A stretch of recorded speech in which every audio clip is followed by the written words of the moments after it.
My name is Nora Callahan. I am 34 years old. And on the night of my birthday dinner, I read an email aloud at my own table that ended a 30-year family arrangement in about 45 seconds. I want to tell you how I got there, because the email was not the story. The email was just the moment the story finally stopped being something that happened to me and started being something I decided. The setup is not complicated. I am the older daughter. My sister, Bridget, is 4 years younger. From the time I was old enough to understand the difference, I understood that my family had two modes, one for her and one for me. For Bridget, warmth, patience, forgiveness, the particular tenderness that parents reserve for the child they have decided is fragile. For me, expectation, correction, and the specific praise that comes with conditions attached, the kind that evaporates the moment you stop performing.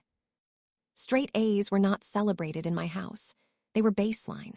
Scholarships were expected. Hard work was invisible because, of course, I worked hard. What else would I do? The year I won a regional academic award at 15, my mother put it in a drawer. Bridget had gotten a role in the school play that same week, a minor role, and the refrigerator grew a photograph of her in costume. I did not make a scene about it. I registered it the way you register a small injury. Noted, cataloged, filed away in the growing archive of information about who mattered more. Bridget moved through her 20s, the way people move through a room they know they will always be welcome in, without urgency, without a plan, without apparent awareness that most people have to earn their place in spaces rather than simply occupying them. She studied two things, completed neither, worked a series of jobs that lasted an average of 7 months each, and was described at every family gathering as someone who was finding herself, which is a phrase that seems to have no expiration date when applied to the right child. I was described as driven, which in my family was not a compliment. It meant cold. It meant I had prioritized the wrong things. It meant I made choices they did not understand and were therefore suspicious of. I moved out at 22 and bought my first apartment at 26. My mother told people it was small and clinical. When I bought the house at 31, a 3-bedroom with a garden, in a neighborhood I had been saving toward for 4 years, she told people it was too much space for one person and asked, at a dinner table with 6 other people present, whether I was trying to compensate for something. I smiled and passed the salad. I had learned a long time ago that my achievements read to my family as accusations. Every promotion, every property, every correctly made financial decision was a silent indictment of the choices being made on the other side of the table. My success was inconvenient evidence. So they managed it by reframing it. She's always been like this. She works too much. She doesn't know how to enjoy life. They made my competence into a personality flaw, which is a very efficient way to avoid examining your own choices. I poured myself into the work because the work was honest. Numbers behaved according to rules. Effort produced results in direct and traceable proportion. I built a financial planning practice from a junior associate position, took on clients my colleagues thought were too complicated, worked evenings and weekends for years, and made decisions with the care of someone who understood that every dollar represented time that could not be recovered. I invested carefully. I diversified when it made sense. I did not take shortcuts or gamble on things I did not understand. By 33, my assets under management, not counting the house, had crossed 2 million. I did not tell my family this. I did not tell anyone, really. Money, I had learned, changed the texture of relationships, and the relationships I cared about were the ones with people who did not know the number. So I kept it private and kept showing up to family dinners and kept listening to the commentary about my choices and my coldness and my failure to be grateful enough for the family I had. Bridget got pregnant at 30. The father was a man named Marcus who had strong opinions about his potential and limited interest in doing anything about them. He moved in with my parents within 3 months. The pregnancy became the organizing principle of every family gathering, every phone call, every group message. I was asked, on multiple occasions, whether I was thinking about my own situation, which was the family's way of saying they found my childlessness worrying and my independence suspicious, and they wished I would do something more legible with my life. I stopped answering those questions directly. The birthday dinner was my idea, which I understand now was naive. I suggested it in a spirit of genuine effort. I was 34. It was a milestone I wanted to mark with people I was still, despite everything, trying to love correctly. I booked the private room at a restaurant I liked. I ordered good wine. I told myself that the evening would be what I made of it, that I could hold the space and direct the energy, that I was an adult woman with enough self-possession to get through one dinner. I was 20 minutes into the appetizers when my mother stood up. She did not look at me when she stood.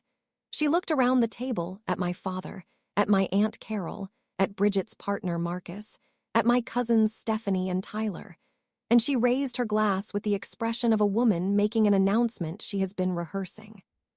She said, "We've all been talking, and we think Nora should sell her house and put the money toward Bridget's baby fund. She needs the support right now, and we all know Nora can manage." Stephanie clapped. Tyler nodded. Marcus looked at the table with the expression of a man who is benefiting from something he did not initiate. Bridget brought a napkin to the corner of her eye. My father smiled. I sat very still. The fork was in my hand, and I set it down carefully, the way you set something down when you do not want anyone to see that your hands are not entirely steady. I want to describe the specific quality of that moment because I think it is important. It was not shock, exactly. I had known for years that my family saw my resources as communal property, available for redistribution according to whoever was currently in need, which always meant Bridget, which had always meant Bridget. I had known that my refusals were categorized as selfishness, and my compliance was categorized as the bare minimum. I had known that in my family's model, I did not have assets. I had a surplus that they had not yet found the right way to access. What was different about this moment was the venue, the number of people present, and the fact that it was my birthday. They had staged this. They had planned it for a night when I would be surrounded, when the social pressure of the occasion and the presence of witnesses would make refusal feel like a scene. It was sophisticated in its way. I gave them that. I picked up my phone. "I am going to show you something," I said. My voice was steady. I had spent years learning to make my voice steady in rooms where steadiness was the only form of power available to me. I opened the email that had arrived that afternoon from my investment firm. I read the relevant line aloud. I read it clearly and without emphasis, the way you read a fact that does not require decoration. Total assets under management, $2,412,000. The room changed. Forks stopped. Glasses stopped. The particular ambient noise of a dinner table, the clink and scrape and murmur, went completely silent. I watched it happen face by face around the table. Stephanie's expression moved from expectant to recalculating. My father's smile shifted into something that was trying to find its new shape. Marcus looked at Bridget, who was looking at me with an expression I had not seen on her face before. I said, "That's what I've built, not counting the house." I said, "Before we continue the story, I just want to share something from my heart. Writing these stories has become more than just a hobby for me. It's something I truly enjoy and spend a lot of time creating for you all. Recently, I was looking through my channel analytics, and I noticed that many people who watch my videos don't usually leave a like or comment. I've never really been the type to ask for it, but the truth is, every like, comment, and subscribe helps these stories reach more people. It tells YouTube that this video is worth sharing, and that support genuinely helps this channel grow. So if you're enjoying the story so far, I'd really appreciate it if you take a second to like the video, leave a comment, and subscribe. Your support means more than you know, and it helps me continue bringing more stories like this to life. Now, let's continue the story. You want me to sell a $400,000 house and give you the proceeds while I sit on $2.5 million. You want me to do that because you asked me to at my own birthday dinner. No one answered. I said, "I need you to understand something. The house is mine. The money is mine. I earned it on a schedule that did not involve a single dollar from anyone in this room, while working hours that none of you witnessed, making decisions that all of you questioned. I did it alone because I was taught very early that alone was the condition available to me. I looked at my mother. She was very pale. I said, "You have never celebrated anything I built. Not once. You have minimized it, questioned it, used it to make me feel like an inconvenient guest in my own family. And tonight you tried to use my birthday as the occasion to take the most visible thing I own." I stood up. I said, "I'm going home. This is my house and my party, and it's over." I left $40 on the table for my portion and walked out. The messages started before I reached my car. "My mother, you humiliated us." "My father, that was unnecessary." "Bridget, I hope you choke on your money," followed 3 minutes later by a message she tried to unsend but could not. "My cousin Tyler, selfish as expected." "My Aunt Carol, pride comes before a fall." I read all of them in the car, sitting in the parking lot with the engine off. Then I put my phone in my bag and drove home. I want to say that what I felt that night was triumph. It would make a tidier story. What I actually felt was something quieter and more complicated. The specific exhaustion of someone who has just done something that cannot be undone, and is not sure yet whether they are relieved or grieving, and suspects it might be both at the same time. I sat in my kitchen with a glass of wine, and looked at the room I had designed and paid for and furnished according to my own taste without consulting anyone, and I tried to understand what I was feeling. What I landed on was this: I had not lost my family that night. I had lost the last version of the story I had been telling myself about my family. The version where if I was patient enough, successful enough, present enough, they would eventually see me clearly. The version where the love I wanted was actually available, and I had just not yet found the right way to earn it. That version of the story had been keeping me in that room for 30 years. I was done with it. A certified letter arrived 10 days later from a lawyer representing Marcus, making vague reference to promises and obligations and the well-being of an unborn child. I forwarded it to my attorney, a woman named Claire who had been my legal counsel for 3 years, and who has the particular quality of calm that comes from having seen a great many people attempt a great many ridiculous things. She told me the letter was not worth the paper it had been printed on. She sent a brief, factual response. I heard nothing more. My mother came to the house 3 weeks after the dinner. She was underprepared for me to answer the door. I suspect she had been planning to leave a note or ring the bell and retreat. I answered on the second ring and stood in the doorway. She said they could fix it. She said she was sorry for how it had happened, but not, I noticed, for what had been said.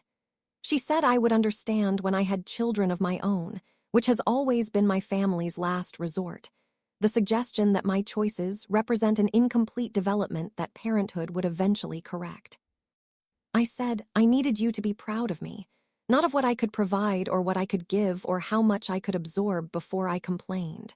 Proud of me, as a person, building a life you didn't always understand. That's what I needed, and that's what you didn't give. She said I was being dramatic. I said, I hope Bridget has a healthy baby. I mean that. But I will not be available as a resource for the consequences of choices I didn't make. She left. I closed the door and stood in my hallway for a moment. My shoulders did not drop. My breathing did not change. I had said the true thing in the right words, and the world had not ended, and I was still standing in my own house that no one was going to sell. That is not a small thing. It took me 34 years to get there. The people who remained when the dust settled were not many, but they were real. My colleague Dana, who had watched me build the practice from the beginning and brought food to the office during the weeks that were hardest. My neighbor Frank, who is 70 years old and walks his dog past my house every morning and stops to talk about nothing important in the best possible way. 3 or 4 friends who had survived the culling that happens in your 30s when you start choosing quality over familiarity. I started paying attention to what those relationships had in common. Nobody kept score. Nobody measured my worth against what I could hand over. Nobody required me to be smaller so they could feel bigger. When something good happened for me, they were glad. Just glad, without calculation. I had spent so long in the other kind of relationship that I had not fully understood how different this felt. Bridget's baby was born in the spring. A daughter. I sent a gift, something practical and good quality, without a card that explained the sending. I have not seen them. I do not know if I will, or when, or what that would look like if I did. I hold that question without trying to answer it yet. My mother sends occasional messages. Brief ones, different in tone from the messages of that first week. No accusations. Just small observations, the weather, a restaurant she went to, a show she is watching. I read them. I have not yet decided what I want to do with them. I am not in a hurry to decide. What I know is this. I built something real from nothing anyone gave me. I built it in the hours they were not watching, in the years they were focused elsewhere, in the quiet discipline of someone who had learned early that applause was not coming and found a way to work without it. I built a practice and a portfolio and a house with a garden and a life that is, for the first time, entirely mine. They came for the house. They got the number instead, and the number ended the arrangement that the house had always represented, the arrangement where my resources were held in common and my needs were held separately, where my surplus was the family's safety net and my own security was a personal indulgence I could be shamed out of. That arrangement is over. I sat on the birthday I turned 34 and I raised a glass to myself, alone in my kitchen, and I felt something I can only describe as solid. Not happy, exactly. Not triumphant. Just solid. Like a structure that has finally been assessed honestly and found to be sound. Whatever comes next, I am building it on that. And I am not asking anyone's permission. There is a thing that happens when you grow up as the useful child in a family that has already assigned all its warmth elsewhere. You develop a kind of double consciousness. On the surface, you perform the role, the responsible one, the steady one, the one who figures it out. Underneath, you are constantly running a quiet audit of the room, trying to understand what is required of you, what will be noticed, what will be punished, how to calibrate yourself to the specific emotional temperature of whoever is in front of you. It is exhausting, and the particular tragedy of it is that the skill becomes invisible to you over time. You stop noticing how much energy you spend managing other people's perceptions because it has been your baseline since childhood. You think that is just what people do. You think everyone lives like this. They do not. I understood this for the first time at 28, when I became close friends with a woman named Dana, whose family called her every Sunday for no reason other than to hear her voice. I watched her take those calls, 30 minutes, nothing discussed of consequence, just the ordinary affectionate noise of people who were glad the other person existed. And I felt something I did not have a name for at the time. I had the name for it later. It was grief. I was grieving something I had never had and had not known, until that moment, that I was supposed to. I want to say something about that grief, because I think it is important, and I think it gets left out of stories like this one. Cutting off your family, or creating real distance from them, is not a victory lap. It is not the part where you win. It is the part where you finally stop losing, which is different, and which costs something real even when it is the correct thing to do. There is grief in it, for the mother who should have been proud and wasn't, for the dinners that should have been warm and weren't, for the childhood where the refrigerator had the wrong photograph on it and the drawer had yours. That grief does not resolve just because you make a correct decision. It sits with you. You carry it forward.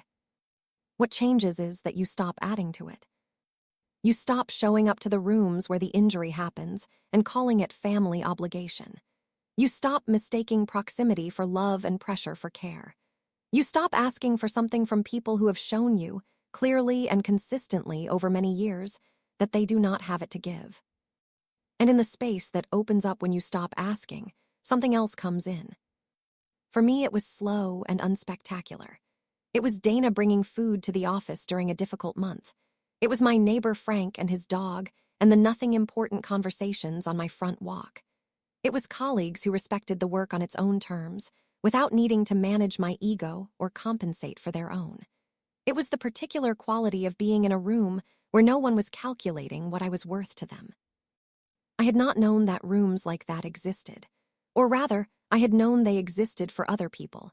I had watched Dana on her Sunday phone calls, but I had not understood that they were available to me, that I could build them, That the people already in my life, the quiet ones I had been treating as secondary because they did not carry the weight of family obligation, were the ones who were actually showing up. I started paying attention to them. I started returning calls promptly and showing up to things and being present in the way I had always held in reserve for people who did not deserve it. I started treating the relationships that functioned like solid ground as if they were worth tending, because they were, because I had been neglecting them for years in favor of the ones that kept taking without giving back. That reorientation is still in progress. I do not think it has a finish line, but it is the most important work I have done, and unlike the financial work, no spreadsheet captures it. My 35th birthday is in 3 months. I am planning a dinner smaller than last year at my own house, with people I have chosen rather than people I inherited. Dana will be there. Frank has already said yes, which took some convincing because he is 70 and prefers quiet evenings, but he said he would come for an hour, and I think he will stay longer. A few others. People who will show up because they want to, not because obligation or guilt or calculation sent them. Someone will raise a glass, and it will be a real toast, not an announcement. No one will ask me to sell anything. That is not a small thing. I spent 34 years not knowing what that felt like. I know what it feels like now. I am keeping the house.